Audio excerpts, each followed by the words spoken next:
શ્રી કૃષ્ણ. જય જય શ્રી ગોકુલેશ. વૈષ્ણવો, સત્સંગમાં ગઈકાલે આપણે જોયું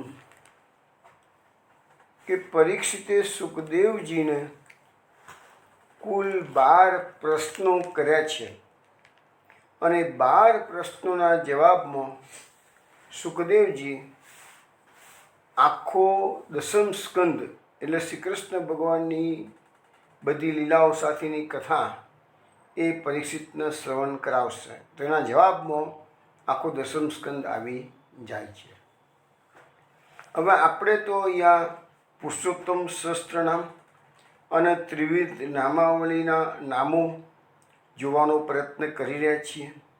ગઈકાલે મેં આપને જણાવ્યું એ પ્રકારે પુરુષોત્તમ સહસ્ત્રનામમાંથી દસમ સ્કંદમાંથી મહાપુરુષે પુરુષોત્તમ સહસ્ત્રમ નામ 288 નામો અને ત્રિવિધ નામાવલીના 357 નામો એટલે કે કુલ 645 નામો મહાપુરુષે દસમ સ્કંદમાંથી પ્રકટ કર્યા છે. એટલે આપણો પ્રયત્ન એવો છે કે આપણે દસમ સ્કંદની કથાની સાથે સાથે એમાંથી જે નામ જે પ્રસંગમાંથી જે શ્લોકોમાંથી મહાપુરુષે પ્રકટ કર્યા છે એ હું તમને એ વખતે જ સમજાવતો જઈશ. હવે આપણે ગઈકાલની જે કથા હતી એમાં જે છેલ્લો શ્લોક આપણે જોયેલો કે ભગવાનનું જે ચરિત્ર સંબંધી જે પ્રશ્નો કર્યા તો લખ્યું છે કે કલિકાળના પાપોનો નાશ કરનાર ભગવાન શ્રી કૃષ્ણનું ચરિત્ર કહેવાનો હવે એમણે પ્રારંભ કર્યો. સુખદેવજી મહારાજ હવે આ કેવું શ્રી કૃષ્ણનું ચરિત્ર કેવું છે તો કલિકાળના પાપોનો નાશ કરનાર છે. કલિ કલ્મષગ્નમ એવા શબ્દ વાપરેલા છે અને એટલા માટે મહાપુરુષે ત્રિવિધ નામાવલીમાં નામ મૂક્યું કલિમલ સૌમતી કર્ણ યશ પુંજાય નમઃ. મહાપુરુષે સુબોધનીજીમાં આગળ આ શ્લોકની સુબોધનીમાં જણાવે છે કે દસમ સ્કંદ તો પૂર્ણ પુરુષોત્તમ શ્રી કૃષ્ણચંદ્રની લીલાઓથી ભરેલો છે. હવે આ વર્ણન સુખદેવજી પણ કરી શકે નહીં કે આપણે ગઈકાલે એ વાત સત્રમાં આવી ગઈ આપણી પાસે કે ભગવાનની જે કથા છે, ભગવાનનું મહત્ત્વ છે એ ભગવાન કે હું જ જાણું છું. વ્યાસજી કે સુખદેવજી કેટલું જાણે છે? જેટલું ભગવાનને બતાવ્યું હોય એટલું છે. હવે મહાપ્રભુજી અહીંયા સમજાવે છે કે અત્યાર સુધી 9મા સ્કંદની કથા તો સુખદેવજીએ કરી, પણ હવે દસમ સ્કંદની જે કથા કરવાનો સમય થયો ત્યારે સ્વયં સુખદેવજીના હૃદયમાં ભગવાન સ્વયં બિરાજમાન થઈ અને પોતે જ કથા કરેલા. દસમ સ્કંદની કથા હજુ સુધી તો આપણે પરીક્ષિતના પ્રશ્નો જ જોયા છે, સુખદેવજીએ શરૂ કર્યું નથી, હવે શરૂ કરે છે. પણ એ બધી કથા સુખદેવજીના હૃદયમાં બિરાજીને ભગવાન શ્રી કૃષ્ણ સ્વયં કરી રહ્યા છે. સુખદેવજી એ શંકર ભગવાનનું અવતાર છે. શંકર ભગવાન ભગવત ભક્ત મહાવૈષ્ણવ છે. શંકર ભગવાન વૈષ્ણવમાં મહાવૈષ્ણવ, આપણે વૈષ્ણવાના મથા શંભુ એવો શબ્દ 11મા સ્કંદમાં આવશે. તો વૈષ્ણવમાં શ્રેષ્ઠ કોણ છે? શંભુ હશે, શંકર ભગવાન. એટલે એમના હૃદયમાં ભગવાન બિરાજી તે યોગ્ય છે. મહાપ્રભુજી કહે છે. હવે કહે છે કે આગળ કે સુખદેવજી પરીક્ષિત રાજાને ધન્યવાદ આપે છે કે તમારી બુદ્ધિએ સારો નિશ્ચય કર્યો છે અને તમને ભગવાનની કથામાં પ્રેમ થયો છે. ભગવાનની કથામાં પ્રેમ થયો હોય તો જ આવું એને સાંભળવાનું મન થાય. હવે સુખદેવજી જણાવે છે કે વાસુદેવની કથા સંબંધી પ્રશ્નો જો કોઈ પણ વ્યક્તિ કરે છે તો ત્રણ જણને એ પવિત્ર કરે. કયા 3 જણને પવિત્ર કરે છે? ભગવાનની કથા 3 પ્રકારના લોકોને પવિત્ર કરે છે. કયાને? એક તો પહેલી વાત એ છે પ્રશ્ન પૂછનાર. પ્રશ્ન પૂછનાર તો એક મોટે ભાગે એક જ જણ હોય. પછી પ્રશ્ન પૂછનારનો જે જવાબ આપનાર એટલે કે વક્તા. શ્રોતા અનેક હોઈ શકે, વક્તા એક હોય, પ્રશ્ન પૂછનાર એક હોય, તો પ્રશ્ન પૂછનાર, પછી વક્તા અને અનેક શ્રોતાઓ. તો ભગવાનની કથાનો પ્રશ્ન કર્યો એક જણે, પણ એમાંથી આટલા બધા લોકો ગંગાજળની માફક પવિત્ર થઈ જાય છે. મહાપ્રભુજીએ આ સિદ્ધાંત અહીંયા આપણને ભાગવતમાં સમજાવવામાં આવેલું છે કે 3 પ્રકારના લોકો આમાંથી શુદ્ધ થઈ જાય. ભગવાનની કથાનું એટલું મહાત્મ્ય છે. હવે આગળના શ્લોકમાં કહે છે કે હવે બન્યું કે ભગવાનનું આપણે મૂળ વાત તો શું છે? પરબ્રહ્મા અવતરણ. પહેલો શ્લોક, પહેલું જ નામ કે પરબ્રહ્મનું ભૂતળ પર અવતરણ થયું. તો કેમ અવતરણ થયું? હજી તો એ વાત તો આપણી મુખ્ય વાત જે છે પહેલાં નામની, એ તો જો આવી જ નથી. હવે એ કથા હવે આવે છે. લખે છે કે આ પૃથ્વી પર અભિમાની રાજાઓ બધા જે અસુરો હતા એ રાજાઓનું રૂપ લઈ અને પૃથ્વી પર આવી ગયેલા. અને અસુરોની જે સેનાઓ હતી એના ભારથી ભૂમિ પીડિત થઈ ગઈ હતી. ભૂમિને માણસોનો ભાર લાગતો નથી, પરંતુ ભૂમિને પાપનો ભાર લાગે છે. હવે આપણે ભાગવતમાં 11મા સ્કંદમાં વસ્તુ આવશે જ કે આ પૃથ્વી પર એટલો બધો પાપ વધી જાય કે પૃથ્વી રસાતળમાં ચાલી ના જાય. એટલા માટે ભગવાનનો અવતાર એવા નર અને નારાયણ ઋષિ આજે પણ બદ્રિકાશ્રમમાં કલિકાળના લોકોનું કલ્યાણ ઈચ્છતા તપસ્યા કરી રહ્યા છે. અને લખ્યું છે ભાગવતમાં, આ બધું 10મ સ્કંદમાં 87મા અધ્યાયમાં આવશે. અને એમાં લખ્યું છે કે આ કલ્પના અંત સુધી આ બંને ઋષિઓ એટલે કે ભગવદ અવતાર એ તપસ્યા કરવાના છે. આ કલ્પના અંત સુધી, એટલે કલ્પની સ્ટાર્ટિંગથી એમને તપસ્યા ચાલુ કરી છે અને કલ્પના અંત સુધી. કલ્પ એટલે બ્રહ્માજીનો એક દિવસ, એ બધી વાતો થઈ ગયેલી, એટલે સમજાવતું, ફરતી રિપીટ નથી કરતો. તો એટલું બધી મોટી તપસ્યા કલિકાળના લોકોનું કલ્યાણ કરવા માટે કરે છે. પણ હવે આ વાત કઈ છે કે દ્વાપરના અંતની વાત કરી રહ્યા છે અત્યારે આપણે, કે દ્વાપરના અંતમાં જ્યારે પૃથ્વી પર ખૂબ ભાર વધી ગયો એટલે ભૂમિ બ્રહ્માજીના શરણે ગયેલી છે. હવે આ અધ્યાયની જે કેટલીક કારિકાઓ છે એ પણ આપણે જરા જોઈ લઈએ. મહાપ્રભુજીની કારિકાઓ આપણે થોડી થોડી જોતા જ રહીશું. એક કારિકા લઉં છું. ભક્તાનામ દુઃખનાશાય કૃષ્ણાવતરણમ મતમ ભૂમિર્માતા તથા ચાન્યે ભક્તા વૈ ત્રિવિધા મતા. એનો અર્થ એવો થાય છે કે ભગવાન શ્રી કૃષ્ણનો અવતાર ભક્તોના દુઃખોનો નાશ કરવા માટે થયેલો છે. તો કયા કયા આ બધું આવી ગયેલું છે. આપણે પેલું શ્રી કૃષ્ણ જન્મ પ્રકરણનું મહાત્મા બધું આવી ગયું છે, પણ કારિકાના સાથેથી હું સમજાવું છું. 3 પ્રકારના ભક્તો કયા? ભૂમિ માતા એટલે દેવકી, અને બીજા ભક્તો એટલે એ બીજા ભક્તોમાં બ્રજવાસીઓ આવી જાય.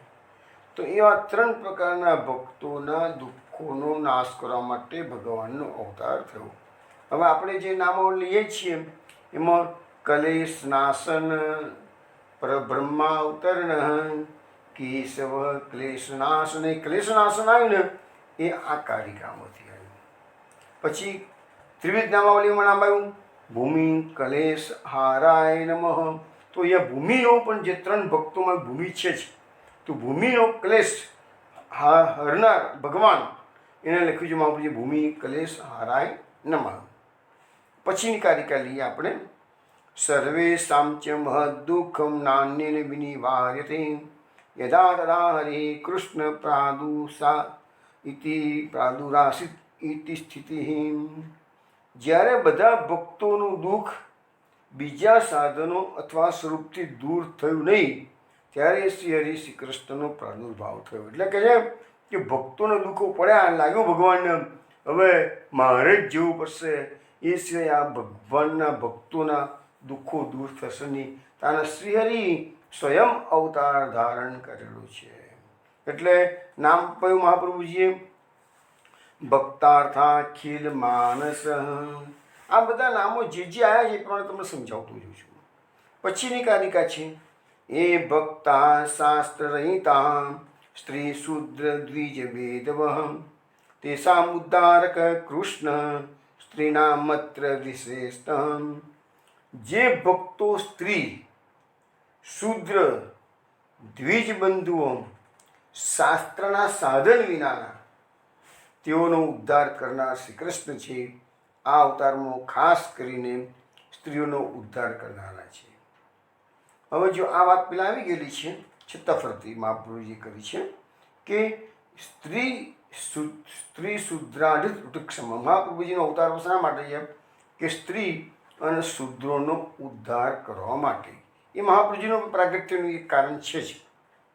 હવે અહીંયા ભગવાન પણ શુદ્ધ. મેં તમને પહેલાં કહેલું ને કે વેદોમાં સ્ત્રીઓનો અને શુદ્રોનો અધિકાર નથી, અને એ ઉપનયન સંસ્કાર પણ દ્વિજને મળે, તો શુદ્રે દ્વિજ નથી. તો ભાગવતની રચના વ્યાસ મહર્ષિએ આ કડીકાળના સર્વ પ્રકારના જીવોના ઉદ્ધાર માટે કરી છે. એટલે ભાગવતનો અધિકાર તો સ્ત્રીઓનો પણ છે અને શૂદ્રોનો પણ છે. અને તમે જુઓ છો કે પુષ્ટિ માર્ગમાં મહાપ્રભુજી અને ગુસાઈજીએ જે 84 વૈષ્ણવ 252 ભગવદીઓ મળ્યા, એમાં કેટલા મેહા ઢીમર જેવાને પણ એમને લીધેલા છે. પેલો ચહુડો મોહના ભંગી, તમે જુઓ કેવી કૃપા. મોહના ભંગીના ખભા પર તો શ્રીનાથજી બાબા બેસીને ખેલતા હતા. તો એ બધી કૃપા આ શુદ્ર પ્રકારના જીવો હતા બધા. મહાપ્રભુજી થિયરીમાં સમજાવેલું છે કે આ શુદ્રો જીવો આપણે કહીએ શુદ્રમાં, એ શુદ્ર શા માટે છે. પહેલાં મેં પણ તમને આ સત્સંગમાં કહું છું, ફરતી રિપીટ કરું છું જેથી મગજમાં બધાને ઉતરી જાય. તો મહાપ્રભુએ સર્વનિર્ણયની કારિકામાં સ્પષ્ટ સમજાવી દીધું છે કે વેદોને જે નથી માનતા અથવા તો વેદોની પ્રમાણે આચરણ નથી કરતા, એ બધા નરકના અધિકારી જીવો છે. હવે આ કળિયુગની અંદર તો તમે જુઓ, વેદ શબ્દ જ ખાલી બોલતા આવડતો હશે, ઘરમાં વેદ ના હોય અને વેદનો એક શ્લોકય ના આવડતો હોય, અને મોટાભાગની વાત છે મેજોરિટી આ પોઝિશન અત્યારે ક્રિએટ થયેલી છે. તો મહાપ્રભુજીએ એ કારિકામાં આગળ આપણને સમજાવ્યું છે કે વેદોનો નિંદા કરનાર કે વેદોમાં આ તો મોટે ભાગે અત્યારે તો જે લોકો છે ને એ તો વેદોની સમગ્ર શાસ્ત્રોની નિંદા કરનારા છે, એમ માનતા જ નથી કે આ બધી વસ્તુઓ હંબક છે એમ કહી દે છે લોકો. તો મહાપ્રભુજી કહે છે વેદોની નિંદા કરનાર નહીં માનનારના નવરકમાં જવાનો વારો આવશે. પરંતુ જે લોકોએ શ્રી કૃષ્ણની ભક્તિ કરી છે અને શ્રી કૃષ્ણની ભક્તિ કરતાં કરતાં પણ વેદો પ્રમાણે આચરણ ન કરતા હોય, તો એવા લોકોને નરકના બદલે શુદ્ર યોનિમાં જન્મ મળે અને પૂર્વજન્મની જે કૃષ્ણ ભક્તિ છે એ ફેરથી પ્રકટ થાય, અને એમાં એ લોકો બધા પછી ભગવાનની પ્રાપ્તિ કરી શકે. જે શુદ્રોમાં જે કૃષ્ણ ભક્તો થઈ ગયા એનું જે થિયરી છે મહાપ્રભુજીએ સર્વનિર્ણય પ્રકરણમાં સમજાવેલી છે. એટલે આપણને એમ થાય કે સર આ ઉત્તમ કુળમાં જન્મ લેનારાને કશું સૂઝતું નથી, અને નીચલી કક્ષા નીચલી જ્ઞાતિઓમાં જન્મ લેનારા પરમ ભગવદીય ભક્તો થઈ ગયા. મેહા ઢીમર માછી પકડવાનું કામ, માછી મારતો, બરાબર છે. તમે જાણો છો બધા, ગોપાલપુર ગામ રાવણની બાજુમાં લીલી પરિક્રમા વખતે બધું મેં સમજાવેલું જ છે તમને. તો કેવી ગુસાઈજીની કૃપા થઈ ગઈ એના પર, તો ક્યાં થઈ ગયા ક્યાં, તો એવા બધા અનેક ભક્તો થઈ ગયા. રસખાન મુસ્લિમ, તો એવા મુસ્લિમો ભક્તો થયા, આ બધા થયા.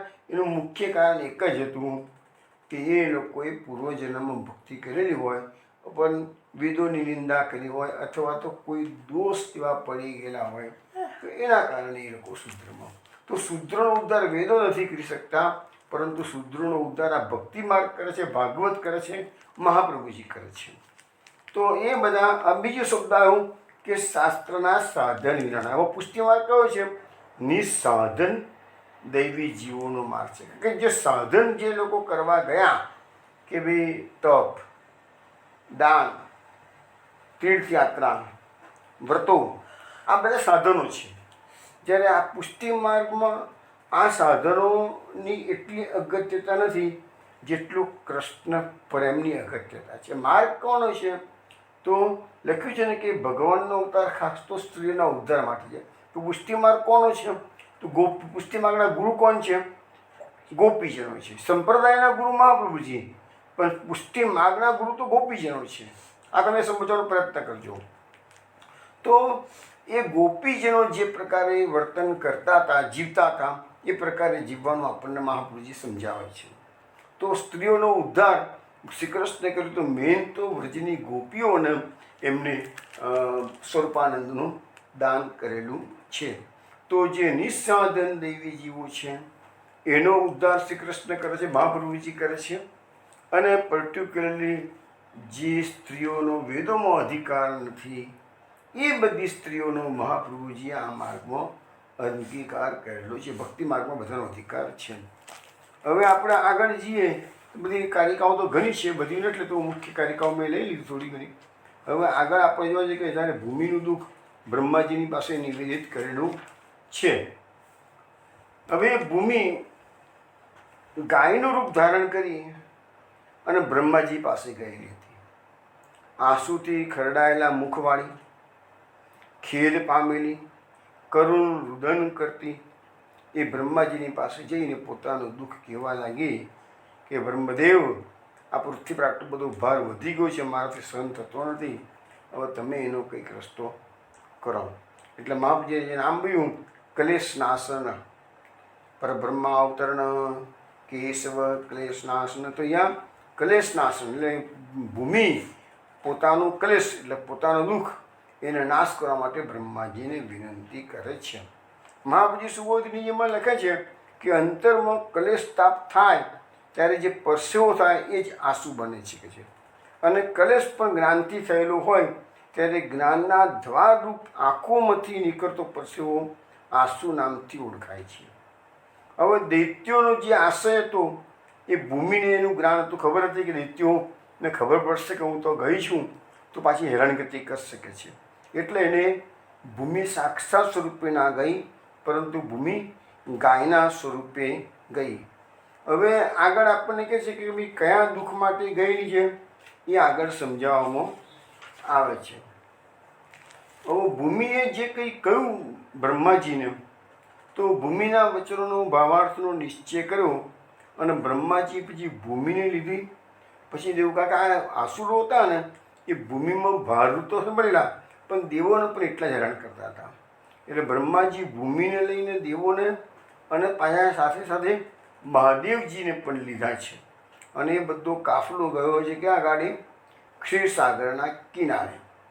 તો મહાપ્રભુજી સુબોધનીજીમાં લખે છે કે શ્વેતદીપ એ ભગવાનનું પ્રિય ધામ છે અને તે વ્યાપી વૈકુંઠના દ્વારની સમીપમાં છે, એવું લખે છે સુબોધનીમાં. વ્યાપી વૈકુંઠ એટલે ગોલોકધામ. અને શ્વેતદીપ છે ને એ એકચ્યુઅલી તો અનેક જગ્યાએ હોય છે. શ્વેતદીપમાં અનિરુદ્ધ ભગવાનનું મૂર્તિ, અનિરુદ્ધ ભગવાન બિરાજતા હોય છે. પણ શ્વેતદીપ છે એ વ્યાપી વૈકુંઠના દ્વાર નજીક છે. તો બ્રહ્માજી ક્ષીરસાગરના કિનારે ગયા છે અને ભગવાનની સ્તુતિ કરે છે. લખ્યું છે કે તત્ર ગત્વા જગન્નાથમ દેવ દેવમ પ્રસાકપિમ પુરુષમ પુરુષ સૂક્તેન ઉપતસ્થે સમાહિત. ક્ષીરસાગરના કિનારે જઈને બ્રહ્માજીએ દેવોના દેવ, જગતના નાથ, સર્વયજ્ઞોના ફળના ભોગતા એ પરમ પુરુષનું ધ્યાન કરી પુરુષ સૂક્તથી સ્તુતિ કરી. હવે આપણા પુરુષ સૂક્ત છે ને એ પુષ્ટિ માર્ગે મંદિરોમાં પણ મોટા ઉત્સવો જે બધા હોય ત્યારે પુરુષ સૂક્તનો પાઠ આપણા ત્યાં પણ થતો હોય છે. એ પુરુષ સૂક્ત જે વેદોનું છે. અને એવું જ બીજું જે છે ને એ શ્રી સૂક્ત છે. શ્રી સૂક્તમાં મહાલક્ષ્મી દેવીની સ્તુતિ આવે છે. એટલે ઘણા લોકો શ્રી સૂક્તનો પણ પાઠ કરતા હોય. તો પુરુષ સૂક્ત એટલે ભગવાનની પ્રેરણાથી પ્રાપ્ત થયેલ ભગવાનને પ્રિય તેવું વેદોનું સૂક્ત. એટલે વેદોક્ત છે આ વસ્તુ. પુરુષ સૂક્ત તેજોમય છે, ભગવાન પણ તેજોમય છે, એટલે ઉપસ્થાન વિદ્યાથી પસંદ થાય છે. અંતર્યામીપણાના ધર્મને ધારણ કરનાર ભગવાન પુરુષોત્તમની આ પુરુષ સૂક્તથી સ્તુતિ કરી યોગ્ય છે. એટલે કહું પુષ્ટિ માર્ગે મંદિરોમાં પુરુષ સૂક્તનો ઉત્સવોના દિવસમાં પાઠ થતો હોય છે. હવે આકાશમાં ભગવાને બધા જે વાક્યો કહ્યા, જવાબ આપ્યો, બ્રહ્માજીએ વિનંતી કરી, એ તો બધા દેવોએ સાંભળી. ભગવાને જે કીધું એ કોઈએ સાંભળ્યું નહીં, પણ બ્રહ્માજીએ સમાધિમાં સાંભળ્યું. અને બ્રહ્માજી સાંભળીને પછી બધાને કહ્યું કે દેવો, મારી પાસેથી ભગવાને કહેલા વાક્યો, કોઈ ભગવાને જે કહ્યું એ બ્રહ્માજીને સમાધિમાં જ સંભળાયું. એટલે એમને કહ્યું કે ભગવાને કહેલા વાક્યો તમે સાંભળો અને તે મુજબ તરત જ તમે ફરીથી કરો, વાર લગાડશો નહીં. હવે બે શબ્દો આવ્યા, ફરીથી કરો અને વાર લગાડશો નહીં. એટલે એ મહામુનિ સુબોધીને સમજાવે છે કે આ બે શબ્દો કેમ મૂક્યા છે. તો લખ્યું છે કે પહેલાં રામાવતાર વખતે પણ આ જ પરિસ્થિતિ ઊભી થયેલી કે રાવણથી ભયભીત થયેલા બધા દેવો બ્રહ્માજીને વિનંતી કરવા માટે ગયેલા હતા. અને એ વખતે રામાવતારમાં દેવોએ અંશથી અવતાર લેવામાં તે વખત થોડી બ્રહ્માજીએ કીધું બધા દેવોને કે તમે અંશથી તે પૃથ્વી પર જઈને અવતાર લો, રામાવતાર થવાનો છે કે છે. પણ એ વખત દેવોએ ઢીલ કરેલી અને એ વખતે દશરથજીએ અવતાર લીધો હતો ને કે દશરથ પ્રગટ થાય પછી રામચંદ્રજી પ્રગટ થાય ને, તો એટલે પાછી બ્રહ્માજીને એ દેવોને ફરીથી આજ્ઞા કરવી પડી હતી. એ વખતે બ્રહ્માજી પહેલી આજ્ઞા કરી અને દેવોના જન્મ લીધો. બીજી વખત આજ્ઞા કરી તેમાં 60,000 વર્ષનો વિલંબ થઈ ગયો એવું મહાપુરુષજી સુબોધનીયમાં સમજાવે છે. તો એવું ફરીથી ના થાય એટલા માટે કે શું કે ફરીથી એટલે એ શબ્દ આવ્યો અને જલ્દીથી, એટલે કે હવે તમે આ વખતે જલ્દીથી અવતાર લઈ લો, ગઈ વખત જીવ લોબું કરશો નહીં કે છે. હવે આગળ શું કહે છે કે ભગવાને ભૂમિની પીડા જાણી છે. એટલે ઈશ્વરના પણ ઈશ્વર તે ભગવાન પોતાની કાળ રૂપી સંવાદ શક્તિ વડે ભૂમિનો ભાર ઉતારવા ભૂતળ પર બિરાજે ત્યાં સુધી તમે બધા અંશ રૂપે યદુકુળમાં જન્મ લો. હવે રામાવતાર વખતે જન્મ બધા દેવોએ લીધેલો એ બધાએ મોટા ભાગે બંદરમાં વાનરીઓનીમાં લીધેલો હતો. એટલે આ વખતે દેવોને એવું ના થાય કે પાછું અમારે વાંદરા બનવું પડશે કે છે. એટલે ક્લિયર કર્યું કે હવે તમારે આ વખતે યદુકુળમાં જન્મ લેવાનો છે કે જેથી દેવો ડીલે ના કરે અને ગઈ વખતનો કડવો અનુભવ હોય તો ફરતી પછી વારંવાર સમજાવવાનો વારો ના માટે. હવે અહીંયા આ જે શ્લોક છે ને એમાં કેટલા નામો આવ્યા તો આપણે ત્રિવિધ નામાવલી નામ આવ્યું ભૂમિ કલેશ હારાય નમઃ. ભૂમિનો કલેશની વાત તો વારંવાર આયા કરે છે એટલે એ નામ સમજાવું છું. પછી યદુકુલ ચૂડામણા કે યદુકુલમાં ભગવાન જન્મ લેવાના છે, યદુકુલ ચૂડા મને નમઃ આવ્યું. પછી ભક્ત ક્લેશ પરિજ્ઞાતા, હવે લખ્યું છે ને કે ભગવાને ભૂમિની પીડા જાણી છે. પહેલાંથી ભગવાનને ખબર હતી ભૂમિ આવશે જ, હમણાં અમારી ફરિયાદો લઈને બધા મારતા આવવાના જ છે. એ ભગવાનને એડવાન્સમાં ખબર બધી હોય જ.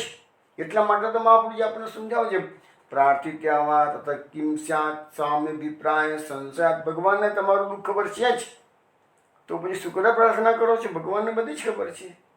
તો એટલા માટે કે જે ભક્ત ક્લેશ પરિજ્ઞાતા તન નિવારણ તત્પર, ભગવાન ભક્તોનું દુઃખ પહેલેથી જાણે છે અને એ દુઃખને દૂર કરવા માટે તત્પર પણ ભગવાન હોય છે. તન નિવારણ તત્પર એ વસ્તુ આપણને મહાપુરુષજી સમજાવે છે. એટલે આ બધા ભૂમિ ભારાવતરણો અને ભૂમિ કલેશ આરાયણમાં સરખા જ અર્થ છે. એક પુરુષોત્તમ સહસ્ત્રામ છે, એક ત્રિવિધ નામાવલી છે. હવે આ કહ્યું એ પ્રમાણે મહાપુરુષજી સુબોધજીમાં ક્લિયર કર્યું છે કે પહેલાં બધા દેવો વાનરોમાં જન્મ લીધેલો, પણ આ વખતે તમારા વાનરોમાં જન્મમાં નથી પરંતુ યદુકુળમાં અવતાર લેવાનો છે. એટલે પછી દેવોને દુઃખ થાય નહીં. પછી ભગવાન ભૂમિ પર ક્યાં સુધી બિરાજશે તો એના માટે મહાપુરુષજી કહે છે કે જ્યાં સુધી પોતાની કાળરૂપ શક્તિથી ભગવાન ભૂમિનો ભાર ઉતારશે ત્યાં સુધી પૃથ્વી પર વિહાર કરશે. હવે આગળ આવે છે કે વસુદેવ ગૃહે સાક્ષાત ભગવાન પુરુષ પર જનિષ્યતે તત પ્રિયાર્થમ સંભવંતુ સુરસ્ત્રિય. એટલે કે છે કે સાક્ષાત ભગવાન પરમ પુરુષ વસુદેવજીના ઘરમાં જન્મ લેશે અને દેવોની સ્ત્રીઓ તેમની સેવા માટે પણ સારી રીતે જન્મ લેશે. કુંભદાસજીના એક પદમાં પણ લખેલું છે કે દાન લીલાનું પદ આપણે મૂકી ગયું છે યુટ્યુબ પર. દાન લીલાનું પદ 31 ટૂંકનું કુંભદાસજી પદ, એમાં લખ્યું છે જે તે ગોપાલ તે સબદેવ. પેલી ગોપીઓ કૃષ્ણને અકળાવે છે ને કે આ તમારા ગોવાળિયાની હેઠું ખાઈને તો મોટો થયો ગયું છું કહે છે. કારણ કે આ બધા ગોવાળિયા નથી કે છે, આ તો જે તે ગોપાલ તે સબદેવ, એ બધા દેવો છે કે છે, એમ શ્રી કૃષ્ણ ભગવાન એ પદમાં સમજાવે છે. હવે અહીંયા જે પરબ્રહ્મ અવતરણ શબ્દ આવ્યો, પરબ્રહ્મ, તો અહીંયા પરમ પુરુષ એ જ પરમ બ્રહ્મ, અને એનું અવતરણ શ્રી કૃષ્ણ પોતે જ છે કે એ વસ્તુ આપણને બતાવવામાં આવેલી છે. પછી વસુદેવજીના ઘરમાં જન્મ લેશે એટલે પાછા મહાપ્રભુજી શબ્દ મૂકી છે વસુદેવ નંદનાય નમઃ. દેવકી નંદનાય શબ્દ અહીંયા નથી મૂક્યો છે ખરો, પણ હજુ દેવકીના ત્યાં જ્યારે પ્રકટ થશે ને ત્યારે એ દેવકી નંદનાય શબ્દ મૂકશે મહાપ્રભુજી. પણ અત્યારે તો વસુદેવજીના ઘરમાં જન્મ લેશે એવું વસ્તુ ઓલરેડી બ્રહ્માજીએ ડિક્લેર કરી દીધી. એટલે મહાપ્રભુજીએ આ તબક્કે જ નામ પ્રથમ અધ્યાયની અંદર જ નામ મૂકી દીધું કે વસુદેવ નંદનાય નમઃ. પછી પરબ્રહ્મનો તો પરબ્રહ્મ અવતરણ અપનાવ્યું, અને ત્રિવિધ નામાવલીમાં પરબ્રહ્મણે નમઃ એ પણ મહાપ્રભુજીએ આ શ્લોકના આધારે જ મૂકેલું છે. હવે આગળ શું કહે છે કે વાસુદેવ કલાનંત સહસ્ત્રવદન સ્વરાત અગ્રતો ભવિતો દેવો હરે પ્રિય ચિકિત્સયામ. એટલે હવે કહે છે કે વસુદેવની કળાવાળા અનંત હજારો મુખોવાળા સ્વયં પ્રકાશમાન દેવ એટલે કે શંકર્ષણ દેવ હરિનું પ્રિય કરવાની ઈચ્છાથી હરિના પહેલા અવતાર લેશે. તો ભગવાનની પહેલાં તો શંકર્ષણનું પ્રાકટ્ય થશે. હવે મહાપ્રભુજીએ કારિકામાં લખ્યું છે સાત્વિકેશુ તુ કલ્પેશુ યહ શેતે સલિલે હરિ વાસુદેવ શ્રીજ્ઞેયસ તસ્યાંશો અનંત ઉચ્ચતે. જે હરિ સાત્વિક કલ્પમાં જળમાં શયન કરે છે એમને વાસુદેવ કહેવાય છે, અને એમનો અંશ એ અનંતમાં છે. બીજી કારિકા કાલાત્મા સ વિજ્ઞેયો ભૂભારહરણે પ્રભુ તત્ર સુપ્તો હરિશ્ચાપી તદાવિષ્ટો ભવિષ્યતિ.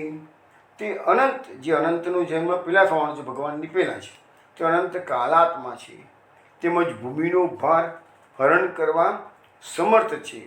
શેષ સૂતેલા હરિ પણ તે અનંતમાં આવિષ્ટ છે. હવે આપણે જે બીજો અધ્યાય, આજે તો પહેલો અધ્યાય ચાલે છે, બીજો અધ્યાય લઈશું તે વખતે મહાપ્રભુજી જે પ્રમાણે સમજાવ્યું છે એ પ્રકારે બીજો અધ્યાય એ શંકર્ષણ વ્યૂહનું પ્રાકટ્યનો અવતાર છે.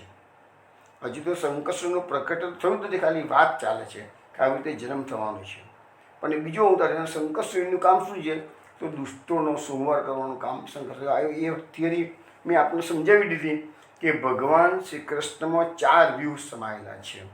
4 વ્યૂહનો પ્રાદુર્ભાવ થયેલો છે. વાસુદેવ, શંકર્ષણ, પ્રદ્યુમ્ન, અનિરુદ્ધ. હવે ભગવાનને જે સમયે જે કાર્ય કરવું હોય એ સમયે એ જે વ્યૂહ હોય એનું કાર્ય હોય એ વ્યૂહની વિશિષ્ટતા પ્રભુમાં પ્રાજાગર થાય, અને બાકીના 3 વ્યૂહ જે રહ્યા હોય એ વ્યૂહ તરીકે સબસાઇડ થઈ જાય. એટલે કે તગાડી એ એમને શક્તિ વિનાના થઈ જાય છે. અને શક્તિ કયાની આવે? તો જે વ્યૂહથી જે કામ કરવું હોય એ જ એક્ટિવેટ થઈ જાય. તો આમાં આગળ આપણે જોઈએ છીએ તો અહીંયા જે શબ્દ વાપર્યો છે તત્પ્રિયાર્થમ, તો અહીંયા શંકર્ષણનું પ્રાકટ્ય કેમ થયું છે? તત્પ્રિયાર્થમ. કોનું તત્પ્રિયાર્થમ? એટલે દેવોને સુખ આપવામાં અને ભૂમિનો ભાર હરણ કરવામાં શંકર્ષણ ભગવાનને મદદ કરવાના હોવાથી તે ભગવાનનું પ્રિય કરશે. એટલે ભગવાનનું પ્રિય કામ કરવું છે તો દેવોને સુખ આપવાનું અને ભૂમિનો ભાર હરવાનો, અને શંકર્ષણ એને મદદ કરવાના છે. માટે શબ્દ વાપર્યો છે ભાગવતમાં તત્પ્રિયાર્થમ. વિષ્ણુર્માયા ભગવતી યા સંમોહિતમ જગતમ આદિષ્ટા પ્રભુનાંશેન કાર્યાર્થે સા ભવિષ્યતિ. એટલે શું કહે છે? વિષ્ણુની ભગવતી માયાએ જગતને સારી રીતે મોહિત કરેલું છે. તે પણ ભગવાનની આજ્ઞા થવાથી અંશથી તેમનું કાર્ય સિદ્ધ કરવા પ્રકટ થશે. હવે ભગવાનને આપણે કીધું ને યોગ માયા ઉપાશ્રિત, ભગવાનને પણ યોગ માયા એ ભગવાનની એક શક્તિ છે, પણ આજે યોગ માયા ભગવાનની નાની બેન બનીને આવવાના છે. ભગવાને યોગ માયાનો પણ સહારો લેવો પડ્યો છે. યોગ માયાને કહું છું તું મારા પહેલાં તું જા તો એ ભગવાનની જે માયા છે એ ભગવતી કીધી છે. અને એ માયા કેવી છે? આગળ જગતને મોહ કરાવે છે. નહીં તો મેં તમને ગયા અઠવાડિયે આ માયા માટે મેં તમને ભવિષ્ય પુરાણની કથા કહી હતી કે માયાનું સ્વરૂપ કેવું છે. શ્રી કૃષ્ણ ભગવાન પાસે નારદજી ગયા છે અને ભગવાન એને બતાવ્યું છે. એ બધી વાતો લગભગ 73 નંબરનું એ સત્ર હતું, મને ખ્યાલ છે ત્યાં સુધી. તેમાં આખું માયાનું અને માયા વિશે એ વખતે મેં ઘણું બધું કહ્યું હતું કે માર્કંડેય ઋષિની વાત કરેલી, દુર્વાસા મુનિની વાત કરેલી છે, સુદામાની વાત કરેલી છે, બધી ઘણી વાતો થયેલી છે. તે માયાનું સ્વરૂપ એવું છે કે કોઈ પણ વ્યક્તિને માયાને સમજી શકાતું નથી. મામે એ પ્રપદ્યંતે માયા મેતામ તરંત, જે ભગવાન કહે છે જે મારી શરણે આવે છે એ જ મારી માયાને તરી શકે છે.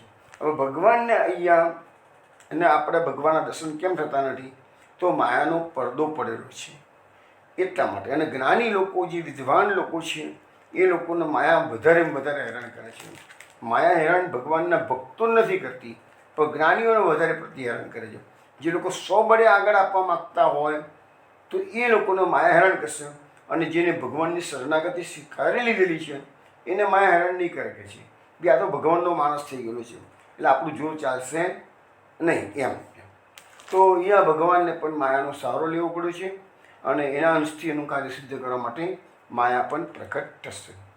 શ્રી સુખદેવજી કહે છે કે આ પ્રમાણે દેવોને કહીને અને ભૂમિને વાણી દ્વારા આશ્વાસન આપીને પ્રજાપતિઓના પતિ બ્રહ્માજી પોતાના પરમધામમાં ગયા. એટલે ભગવાને જે આજ્ઞા કરી બ્રહ્માજીને, એ બ્રહ્માજીએ દેવોને આજ્ઞા કરી દીધી, પૃથ્વીને આજ્ઞા કરી દીધી અને પછી પોતાના લોકમાં બ્રહ્માજી જતા રહ્યા.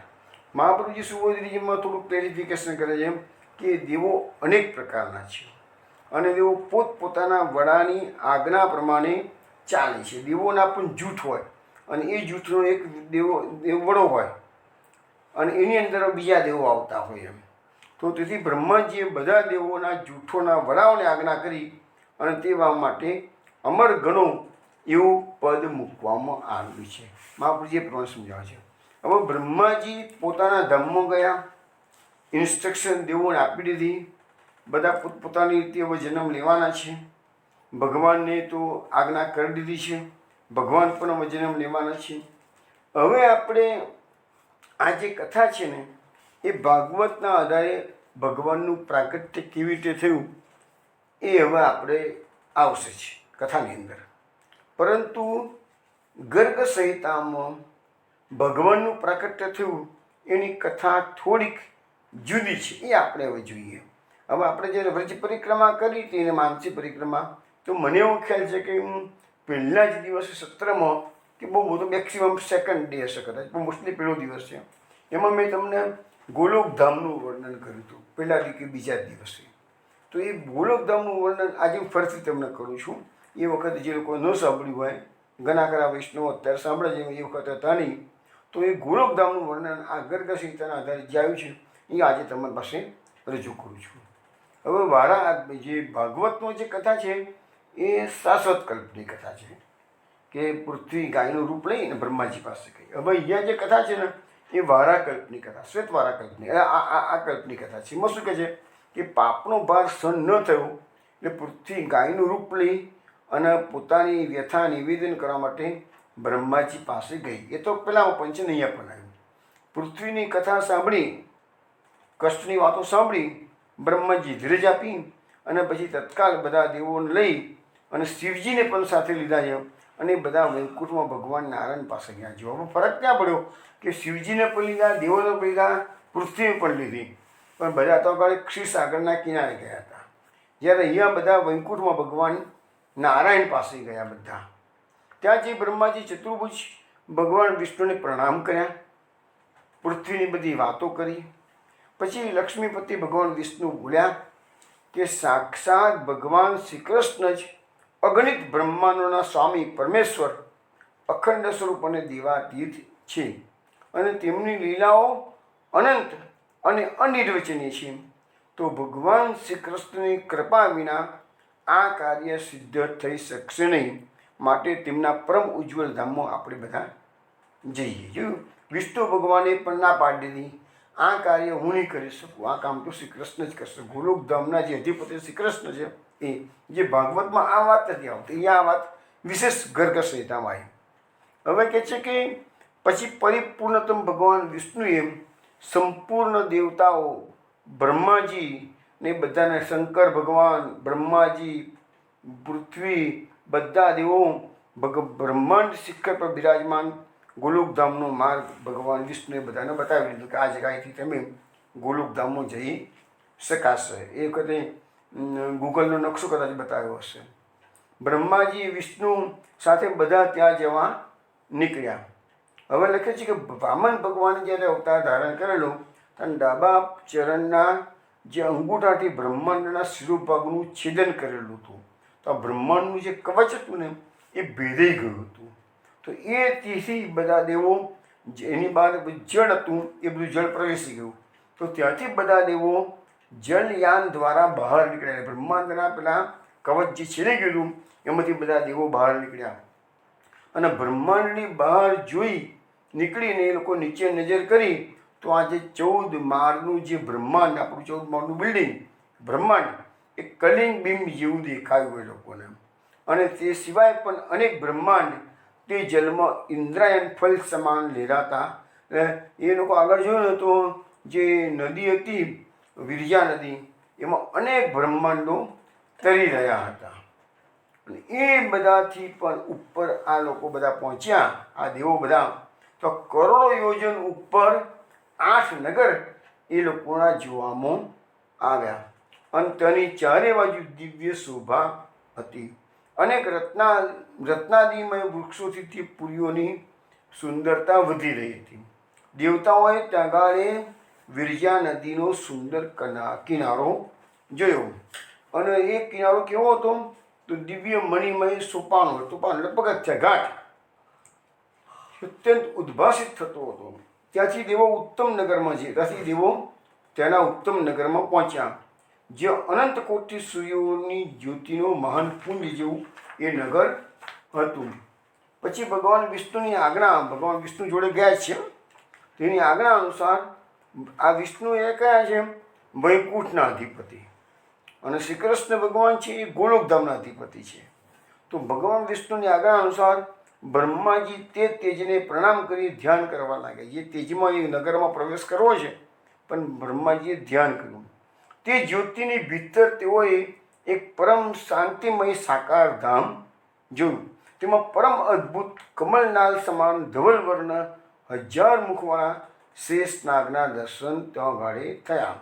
બધાએ પ્રણામ કર્યા. તે શેષ નાગની ગોદમાં મહાન આલોકમય લોકવંદિત ગોલોકધામના દર્શન થયા. હવે શેષ નાગની ગોદીમાં ગોલોકધામ છે એવું વર્ણન તો તમને ભાગવતમાં જે દ્વારકાના બ્રાહ્મણના 9 પુત્રો મરી ગયા હતા એ વખતે પણ થોડુંક આના મળતું વર્ણન એ વખતે આવશે. આ ગર્ગ સંહિતાનું વર્ણન છે. અને એ ગોલોકધામના દર્શન તે લોકોએ કર્યા બધા દેવોએ, પણ લખ્યું છે કે ત્યાં કાલ કે માયાનો કોઈ પ્રભાવ હોતો નથી. એટલા માટે તો ભગવાને ગીતામાં કહી દીધું ને, યદ ગત્વા ન નિવર્તન્તે તદ્ધામ પરમમ મમ. ભગવાને અર્જુનને કીધું છે ને, એ મારું પરમ ધામ છે, જ્યાં ગયેલાને પાછા આવવું પડતું નથી, એટલે કે પુનર્જન્મ થતો નથી. પુનર્જન્મ ન વિદ્યતે, એવો પણ એક શ્લોક છે. તો કામદેવ સમાન મનોરૂપ લાવણ્યશાલિની શ્યામ સુંદર વિગ્રહ શ્રી કૃષ્ણ પાસડા દ્વારપાલનું કાર્ય કરતી હતી. એટલે શ્રી કૃષ્ણ પાસડા, આપણે બીજી જગ્યાએ ભગવાનના પાસદો હોય, જય વિજય એ ભગવાનના દ્વારપાલ છે. પાસદો જે વર્ણન આપણને આવે છે જય વિજયમાં, પણ અહીંયા ભગવાનના ગોલોકધામમાં દ્વાર પર દ્વારપાલની જગ્યાએ પાર્ષદાઓ છે. અને પાર્ષદાઓ કેવી છે? તો શ્યામ સુંદરનો વિગ્રહ ધારણ કરેલી છે. તો એ દેવતાઓએ તો આગળ ગેટ પર જે પાર્ષદાઓ ઊભી હતી એને વિનંતી કરી કે અમે બધા બ્રહ્મા વિષ્ણુ શંકર બધા લોકપાલો ઇન્દ્ર વગેરે દેવતાઓ ભગવાન શ્રી કૃષ્ણના દર્શન માટે આવ્યા છીએ. તો પછી પાર્ષદાઓએ બધાને ગેટ પર ઊભા રાખ્યા અને કીધું ઉપર આવો, અંદર જઈને પૂછ્યા કે છે. અંતઃપુરમાં સખી ગઈ ત્યારે અંદરથી બીજી એક સખી હતી પાર્ષદા, એનું નામ હતું સતચંદ્રાનના નામની સખી ગેટ પર આવી. પેલી ગેટકીપર જે હતી એ અંદર જઈ અને એની ઉપરી કોઈ સતચંદ્રા નામની સખી હશે એને કીધું કે આ બધા આવ્યા છે. એટલે સતચંદ્રાનના નામની સખી ગેટ પર આવી છે. એ સખી પીળા વસ્ત્રો ધારણ કરેલા હતા, હાથમાં છડી ધારણ કરેલી હતી અને આ બધા દેવોને જોઈને પૂછવા લાગી કે આપ બધા કયા બ્રહ્માંડના નિવાસી છો એ બતાવો, પછી હું તમને શ્રી કૃષ્ણ ભગવાનને વિનંતી કરું તો તમને મુલાકાત આપે. તો આ દેવતાઓએ કહ્યું કે શું અન્ય બ્રહ્માંડો છે? અમે તો એક જ બ્રહ્માંડને જાણીએ છીએ કે છે. આ દેવતાઓ બધા ગયા હતા, બ્રહ્મા વિષ્ણુ મહેશ, એ બધા આ બ્રહ્માંડના દેવો હતા. બીજા બ્રહ્માંડના બ્રહ્મા વિષ્ણુ મહેશ જુદા, ત્રીજા બ્રહ્માંડના બ્રહ્મા વિષ્ણુ મહેશ જુદા, એવું આ ગર્ગ સંહિતા આપણને બતાવે છે.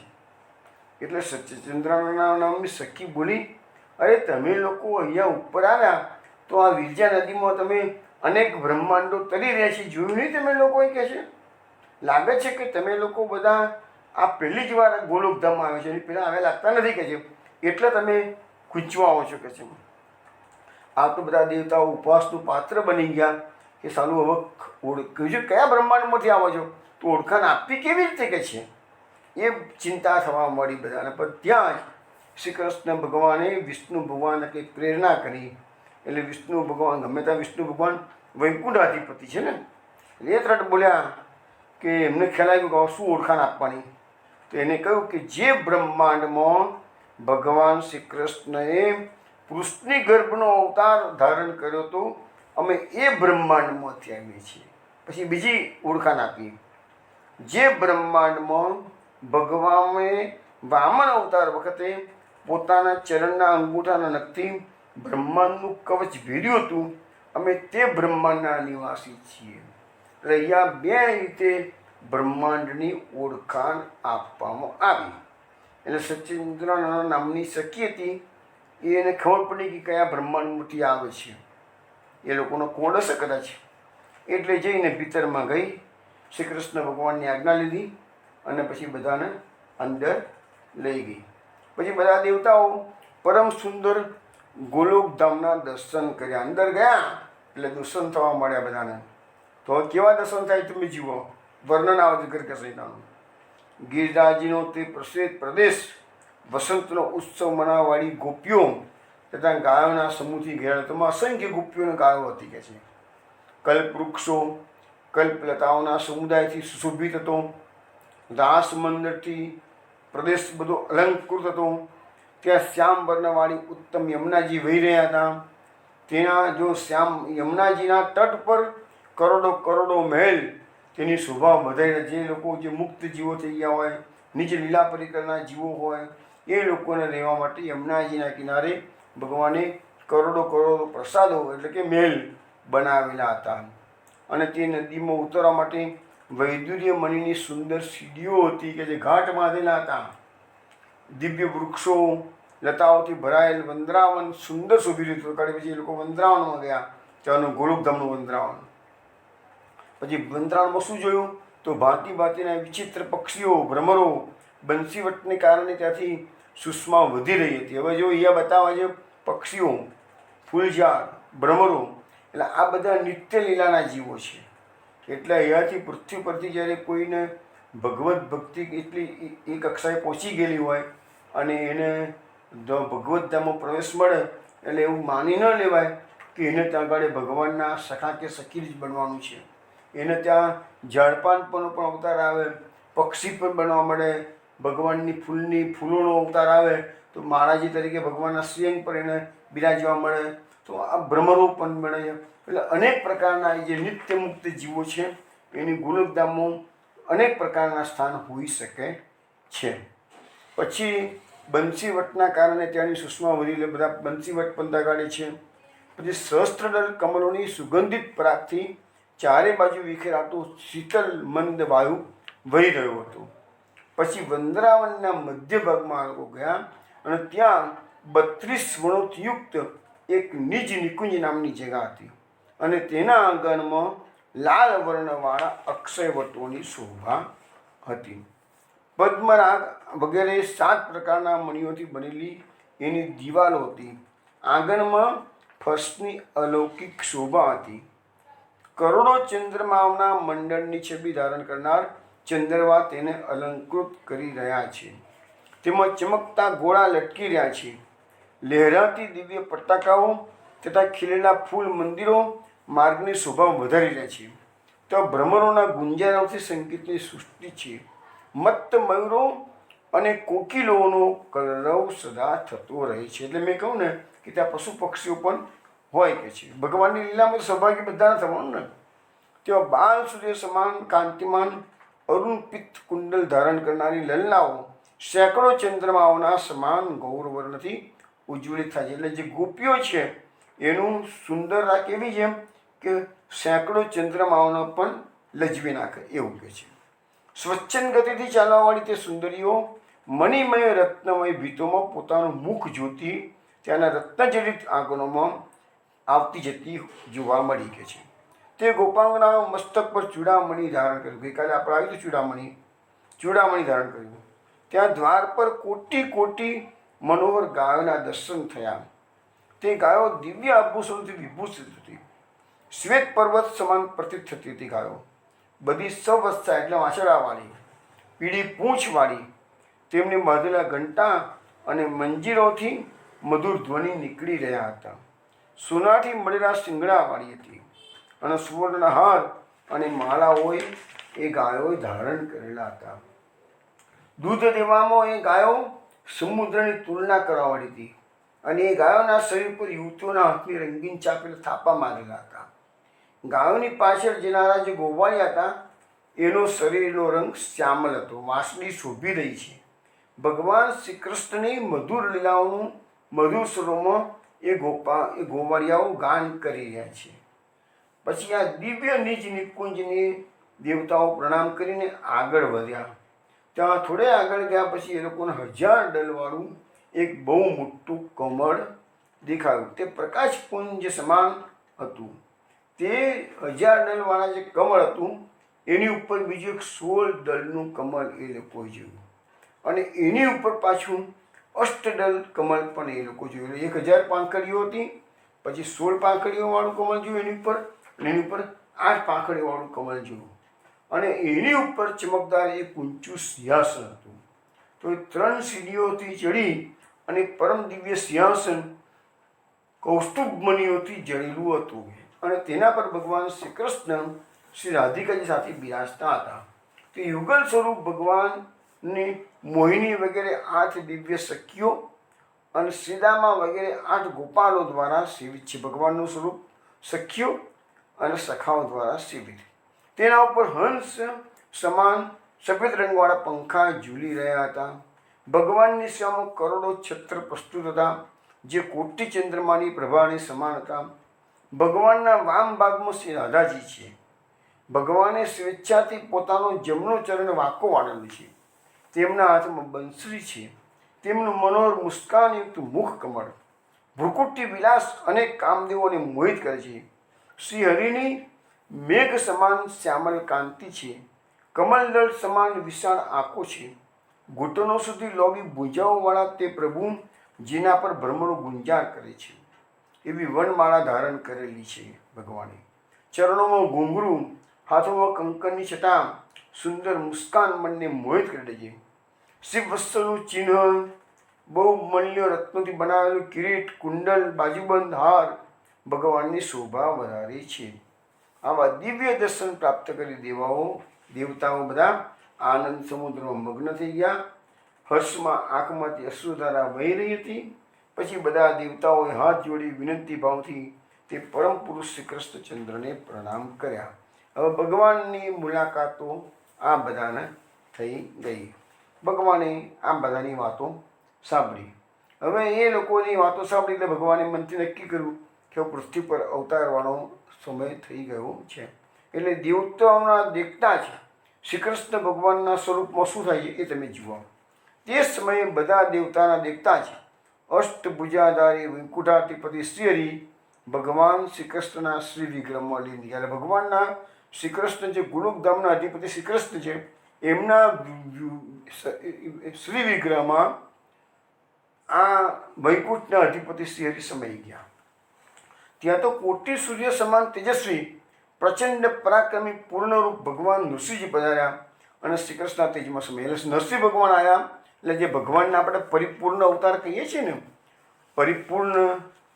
પૂર્ણ બ્રહ્મ, એનું કારણ તમને અહીંયા આપણને સમજાવવામાં આવે છે કે નૃસિંહજી પણ ભગવાનના સ્વરૂપમાં પધાર્યા. પછી સહસ્ત્ર ભુજાઓથી સુશોભિત શ્વેતદીપ નિવાસી સ્વામી વિરાટ પુરુષ, જેમના શુભ રથમાં સફેદ રંગના લાખ ઘોડા. હવે જે શ્વેતદીપના જે સ્વામી ભગવાન હતા એ તો લાખ ઘોડાવાળો રથ લઈને આવેલા હતા અને અનેક આયુધથી સંપન્ન હતા. પાર્ષદો ચારે બાજુથી એમની સેવામાં ઉપસ્થિત હતા. તે ભગવાન લક્ષ્મીજી સહિત શ્રી કૃષ્ણના શ્રી વિગ્રહમાં પ્રવેશી ગયા. હવે શ્વેતદીપ નિવાસી વિરાટ પુરુષ ભગવાન હતા એ લક્ષ્મીજી સાથે ભગવાનના સ્વરૂપમાં આવિર્ભાવ થઈ ગયો. પછી પૂર્ણ રૂપ કમલલોચન ભગવાન શ્રી રામચંદ્ર જેવો, ભગવાન રામચંદ્રજી પણ શ્રી કૃષ્ણના સ્વરૂપો માટે પધારે છે. તેમનો દિવ્ય રથ 10 કરોડ સૂર્યો સમાન. જો ભગવાન રામચંદ્ર રથ કેવો હતો કે 10 કરોડ સૂર્યોની સમાન પ્રકાશિત હતો. અસંખ્ય વાનર યુથપતિ એમની સેવામાં હાજર હતા. તેમના રથમાં લાખ પૈડા મેઘો સમાન ગંભીર ધ્વનિ નીકળતો હતો. પછી રામચંદ્રજીના પાસે ધનુષ બાણ હતા. સીતાજી અને ભરત 3 ભાઈઓ પણ જોડે આવેલા હતા કે છે. પછી લાખ ધજા રથ હતી એમના રથ ઉપર અને તે સુવર્ણમય રથ પર લાખ ઘોડા જોડેલા હતા. આમાં શ્રી રામચંદ્રજી પણ દિવ્ય શ્રી કૃષ્ણના શ્રી વિગ્રહમાં લીન થઈ ગયા. પછી એટલામાં ત્યાં સાક્ષાત યજ્ઞનારાયણ પધાર્યા, જે પ્રલયકાળની જાજલ્યવાન અગ્નિશિખા સમાન હતા. દેવેશ્વર યજ્ઞ પોતાની ધર્મપત્ની દક્ષિણા સાથે જ્યોતિર્મય રથ પર બેઠેલા હતા. તે પણ શ્યામ વિગ્રહ શ્રી કૃષ્ણમાં લીન થઈ ગયા. તે પછી સાક્ષાત ભગવાન નરનારાયણ પધાર્યા. તેમના શરીરની કાંતિ મેઘ સમાનથી, 4 ભુજાઓ, વિશાળ નેત્ર, મુનિવેશ હતો. માથે જટાજૂટ કરોડો વીજળી સમાન દીપ્તિમાન શોભામાન હતી. દિવ્ય મુનિન્દ્ર મંડળમાંથી શોભિત તે ભગવાન અખંડ બ્રહ્મચર્યથી શોભી રહ્યા છે. તેઓ પણ તત્કાલ ભગવાન શ્યામ સુંદરના સ્વરૂપમાં લીન થઈ ગયા. એટલે જુઓ, બધા દેવો ભગવાનને જે ભૂતર પર જે કાર્ય કરવાનું છે એમાં જે કાર્ય જે દેવો દ્વારા કરવાનું હોય એનો આવેશ આવે અને બાકીનો દેવો એ વખતે આવેશ વિનાના હોય કે છે. તો શ્રીહરિ આવ્યા એમના ભગવાનના સ્વરૂપમાં. પછી નૃસિંહ ભગવાન, વિરાટ પુરુષ લક્ષ્મીજી સાથે, પછી રામ સીતા 3 ભાઈ, યજ્ઞ પુરુષ દક્ષિણા સાથે, નરનારાયણ, આ બધા દેવો, આ બધા જે બ્રહ્મા શંકર વિષ્ણુ આવેલા હતા એને દેખતા જ આ બધા દેવો શ્રી કૃષ્ણના સ્વરૂપમાં આવિર્ભાવ પામી ગયા. આ બધું જોઈને દેવતાઓને આશ્ચર્ય લાગ્યું. તેઓ સમજી ગયા કે ભગવાન શ્રી કૃષ્ણ પરિપૂર્ણતમ સ્વયં ભગવાન છે. હવે બધા દેવતાઓ ભેગા થઈને ભગવાનની સ્તુતિ કરી. સ્તુતિ ભગવાનને સાંભળી, સ્તુતિ પ્રિયોમાં થયો. પછી ભગવાને દેવતાઓને પોતાના અંશોથી દિવ્યો સાથે યદુકુળમાં જન્મ ધારણ કરવાની આજ્ઞા કરી. ભગવાને પોતાના શ્રી વિગ્રહમાં બધા દેવોને સમાવી લીધા. હવે બધા જે દેવો હતા એ લોકોને કીધું કે તમે બધા જ યદુકુળમાં જન્મ ધારણ કરો. એટલે જે ભાગવતમાં લખ્યું હતું એ જ વસ્તુ અહીંયા કે યદુકુળમાં દેવો જન્મ. એટલે એ વસ્તુ ઘણી વખત સમજાવી ચૂક્યું છું કે દ્વારકાના દેવો જે હતા, દ્વારકામાં જે યાદવો છે એ બધા દેવોના અંશોમાંથી પ્રગટેલા છે. અને એ બધાનું કાર્ય પૂરું થઈ ગયું. ભગવાન સધામગમન કર્યું એની પહેલાં બધા દેવોની અજવા સ્થળી થઈ અને બધા દેવો પોતપોતાના અધિકારમાં જે જગ્યાએથી આવેલા હતા, સ્વર્ગમાંથી વગેરે લોકજન બધેથી, એ બધા પોતપોતાના સ્થાનમાં પાછા જતા રહેલા હતા. હવે યદુકુલમાં ભગવાને કહી દીધું, યદુકુલની અંદર હું પણ વસુદેવ દેવકીને ત્યાં મારું પ્રાગટ્ય થશે. ભગવાને શ્રી રાધિકાજીને પણ કહી દીધું કે તમે બરસાનામાં વૃષભાન કીર્તિજીને ત્યાં પ્રકટ થાવ. અને ભગવાન શ્રી કૃષ્ણ એ વખતે પોતાની લીલા માટે ગોલોકધામમાંથી 84 કોષની વ્રજભૂમિ ગોવર્ધન પર્વત શ્રી યમુનાજીની ભૂતલ પર પધારવાની આજ્ઞા કરી દીધી. હવે ભગવાને કહ્યું કે ભગવાને આજ્ઞા તો ઘણી કરેલી, હું ટૂંકું જ વસ્તુ કરું છું તમને. ભગવાને કહ્યું કે મારી કલા સ્વરૂપ શેષ છે એ રોહિણીજીના ગર્ભમાંથી બલરામ તરીકે જન્મ લેશે. સાક્ષાત લક્ષ્મીજી છે એ રાજા ભીષ્મકના ઘરે રૂક્મિણી તરીકે જન્મ લેશે. પછી પાર્વતી જે છે એ જાંબવતી તરીકે જન્મ લેશે. પછી યજ્ઞપુરુષની પત્ની દક્ષિણાદેવી છે એ લક્ષ્મણા તરીકે પ્રકટ થશે. પછી વિરજા નદીનું પ્રાકટ્ય કાલિંદી નામથી થશે. ભગવતી લજ્જાનું નામ ભદ્રા હશે. સમસ્ત પાપોનો નાશ કરનારી ગંગા નદી એ મિત્રવિંદા તરીકે જન્મ લેશે. કામદેવ સ્વયં રૂક્ષ્મણીના ગર્ભથી પ્રદ્યુમ્ન તરીકે જન્મ લેશે. બ્રહ્માજી પોતે પ્રદ્યુમ્નના ઘેરે અનિરુદ્ધ તરીકે જન્મ લેશે. દ્રોણ વસુ વ્રજમાં નંદ બનશે અને તેમની પ્રાણપ્રિયા ધરાદેવી યશોદા નામથી જન્મ લેશે. પછી સુચંદ્ર છે એ વૃષભાનુ બનશે અને કલાવતી ધરાધમ પર કીર્તિ તરીકે અવતરશે. હું વ્રજમંડળમાં સદાય ગોપીઓ સાથે રાસ વિહાર કરીશ. અને પ્રાચેદશ દક્ષની કન્યા કદ્રુ જે કશ્યપની પત્ની છે તે હાલમાં વસુદેવ પ્રિયા રોહિણી તરીકે પ્રકટ થશે. હાલમાં જે વસુદેવ છે પુત્ર પર એની પત્ની તરીકે રોહિણીના જન્મ લેવાનું કહ્યું છે. તો આ રીતે મુખ્ય વાત મેં રાખી છે. ભગવાને આજ્ઞાઓ બધી ઘણી કરેલી, ઘણા દેવોને કીધું છે, એ બધી મુખ્ય વાતો કરી છે. તો આ રીતે આખું જે ગર્ગ સંહિતામાં ભગવાનનું અવતરણ કેમ થયું એનું કારણ આપવામાં આવેલું છે. હવે આ કથા જે ભગવાનનું પુત્ર પ્રાગટ્ય એમાં અનેક પુરાણોમાં અનેક પ્રકારની કથાઓ આપેલી છે. થોડીક આપણે જોઈશું. બે તો જોઈ, ભાગવતની જોઈ અને આપણે ગર્ગ સંહિતાની જોઈએ. વિષ્ણુ પુરાણમાં ખાસ મોટી વાત નથી પણ નાનીકડી વાત છે એટલે કહી દઉં છું કે જ્યારે આવી રીતે પૃથ્વી પર પાપનો ભાર વધી ગયો ત્યારે પૃથ્વીજી સુમેરુ પર્વત પર દેવતાઓ પાસે ગઈ. પછી ભગવાન બ્રહ્માજી બધા દેવતાઓની સાથે ક્ષીરસાગરના તટ પર ગયા. તે વખતે ભગવાન વિષ્ણુએ બ્રહ્માજીને કહ્યું કે મારા શ્યામ અને શ્વેત એમ બે કેસ ઉકાળ્યા. ભગવાને બ્રહ્માજી યશ પહેલાંમાં આપણે એમ કહીએ કે બ્રહ્માજીને સમાધિમાં આજ્ઞા સંભળાવી.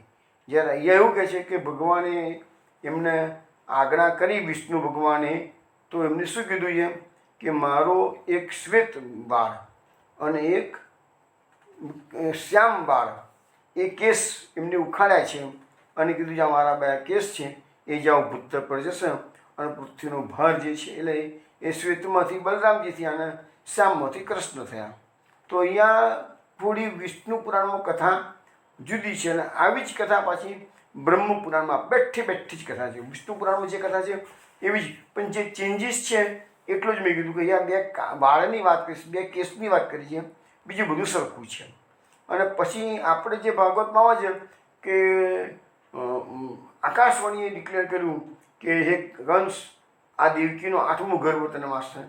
ત્યારે વિષ્ણુ પુરાણ અને બ્રહ્મ પુરાણમાં લખ્યું છે કે ના, નારદજી આવીને કંસને કીધેલું કે આ દેવકીનો 8મો ગર્ભ એ તારો કાળ છે. એટલે પછી એમને વસુદેવ દેવકીને કારાગૃહમાં કેદ કરેલા હતા. તો આ કથા આપણને વિષ્ણુ પુરાણ પ્રમાણે જોવા મળી છે. હવે શું છે કે એક નાનકડી વાત બીજી પણ બ્રહ્મ વિવદ પુરાણમાં આ ભગવાનનું અવતારનું કારણ એક બીજું પણ આપેલું છે કે ગોલોકધામમાં રાધાજી અને શ્રીદામા એ બંને વચ્ચે જે ઝઘડો થયો છે, પરસ્પર શાપ આપે છે. નાનકડી વાત છે, થોડી સમય છે થોડો તો કહી લઉં. તો એક વસ્તુ હતું કે ભગવાન ગોલોકધામમાં ભગવાન શ્રી કૃષ્ણ વિરજા સખીના કુંજમાં પધાર્યા હતા. તો રાધાજીને આ વાત ના ગમી. ભગવાન એને છોડીને વિરજા સખી પાસે ગયા ન ગમ્યું. તો શ્રી રાધા સખીઓ સાથે વિરજાના કુંજમાં જવા માટે તૈયાર થયા. તો દ્વાર પર શ્રીરામાએ રાધાજીને રોકી દીધા કે છે. તો શ્રી રાધાએ શ્રીરામાને શાપ આપી લીધો કે તમે અસુરોની પ્રાપ્ત થશો. તમે મને રોકનાર કોણ કે છે? હવે ભગવાનની આજ્ઞા હતી એટલે રોકવું જ પડે ને. એટલે કે તમે અસુરીઓને પ્રાપ્ત થઈ જશો. ત્યાં શ્રીરામાએ પણ શ્રી રાધાજીને શાપ આપી દીધો કે તમે પણ મનુષ્યોની મજાઓ અને ગોકુલમાં વ્રજમાં શ્રી હરિના જ અંશ મહાયોગી રાયન નામના એક વૈષ્ણવ છે, તમારું છાયારૂપ તેની સાથે રહેશે. જેથી ભૂતર પર મૂર્ખ લોકો તમને રાયણની પત્ની કહેશે. આપણે ઘણી વખત પેલા કહે છે ને સાસની વાત આવે છે ને, સાસની વાત કે ભાઈ મારી સાસ મને લડશે, નરેન મને આમ કરે, હેરાન કરશે, એ બધી વાત આવે છે ને, આપણા રશિયામાં આવે છે. તો એ વસ્તુ અહીંયા સાચી છે કે ભાઈ આ રાધાજી જે છે ને એના આ બ્રહ્મવત પુરાણ પ્રમાણે તેમના લગ્ન થયેલા હતા. એટલે ભૂતળ પર મૂર્ખ લોકો તમને જે ગોપ રાયણ છે એ રાયણની પત્ની કહેશે. રાયણનું નામ આપણા તો કોઈ જગ્યાએ જોવા નથી મળતું, પણ અહીંયા બ્રહ્મવત પુરાણમાં આપ્યું છે. અને શ્રીહરિની સાથે તમારો થોડોક સમય માટે વિયોગ થશે. શ્રીરામા અને શ્રી રાધાએ બંનેને પરસ્પર શાપ આપ્યો. અને શ્રી કૃષ્ણ ભગવાન પછી કુંજમાંથી બહાર પધાર્યા. શ્રીરામાને સાંત્વના આપીને કીધું કે તમે ચિંતા ના કરશો, તમે ત્રિભુવન વિજેતા સર્વશ્રેષ્ઠ શંખચૂડ નામના અસુર થઈ જશો. એટલે અસુરોનીમાં જવાનું કીધેલું, પણ શંખચૂડનો અવતાર જે આપણે આ કથામાં આવે છે ભાગવતમાં, શંખચૂડની વાત આવશે છે. તો શંખચૂડ જે છે એ જ આ શ્રીરામા છે. અને અંતમાં શ્રી શંકરના ત્રિશૂળથી મૃત્યુ પામીને મારી પાસે આવશે. હવે ભાગવતમાં એવું છે કે શંખચૂડનો માથાનો જે મણી છે એ ભગવાને કાઢી લીધો છે અને ભગવાને શંખચૂડને માર્યો છે. પણ અહીંયા લખ્યું છે શંકરના ત્રિશૂળથી એ મૃત્યુ પામે. થોડો ડિફરન્સ પડે છે. રાધાજીને ભગવાને પ્રેમપૂર્વક હૃદય લગાવીને કીધું કે વારા કલ્પ હું પૃથ્વી પર જઈશ અને બ્રજમાં જઈને ત્યાંના પવિત્ર વનોમાં તમારી સાથે રાસ વિહાર કરીશ અને મારી ત્યાં ઉપસ્થિતિ છે. પછી તો શુક્રા ભલે તમને ગોલોકધામ જોડીને ભૂતર પર જવું પડે, પણ હું છું તો પછી શુક્રા ચિંતા કરો છો. અને પછી વિરજા નદી હતી, એ વિરજા સખી હતી, એ યમુનાજી થઈ ગયા અને તેમને શ્રી કૃષ્ણ દ્વારા જે વિરજા દેવી હતી એ તો નદી તરીકે યમુનાજી આવ્યા. અને શ્રી કૃષ્ણ દ્વારા જે 7 પુત્ર થયા તે લવણ, ઇક્ષુ, સુરા, ધ્રુત, એટલે જે દહીંનો સાગર, ઘીનો સાગર, મધુનો સાગર, એવા 7 સમુદ્ર એમાંથી થઈ ગયા કહે છે. અને આ રીતે લીલામય શ્રી રાધા અને શ્રી કૃષ્ણ વારા કલ્પમાં પૃથ્વી પર અવતાર ધારણ કર્યો. એટલે ભગવાનનો અવતાર ધારણ કરવાનું જે કારણ હતું એ પરસ્પરનો શાપ એ પણ બતાવ્યું. અને બ્રહ્મવૈવર્ત પુરાણમાં એક બીજી પણ કથા આપેલી છે. અને બ્રહ્મવૈવર્ત પુરાણમાં જે કથા છે ને એમાં ગોલોકધામનું ઘણું સુંદર વર્ણન છે. એટલે હું વિચારું છું કે હવે આપણો આજનો સમય તો પૂરો થઈ ગયો છે, પણ સોમવારે રાત્રે 8 વાગે આપણે મળીએ ત્યારે હું તમને બ્રહ્મવૈવર્ત પુરાણના આધારે ગોલોકધામનું વર્ણન તમને શ્રવણ કરાવીશ. કારણ કે આ તમને કોઈ જગ્યાએ આવા ગોલોકધામમાં કેવી છે, ત્યાંની સિચ્યુએશન કેવી છે એ શાસ્ત્રમાં બહુ ખાસ બતાવી નથી. ગર્ગ સંહિતામાં બહુ ટૂંકું વર્ણન છે. બ્રહ્મવૈવર્ત પુરાણમાં થોડુંક લાંબું વર્ણન છે, પણ એ વર્ણન થોડુંક જુદું પડે છે. એટલે એ આપણે શ્રવણ કરીશું. પછી ભાઈ ભાગવતની કથા આપણી આગળ વધશે. જય શ્રી કૃષ્ણ. સોમવારે મળીશું. જય શ્રી કૃષ્ણ.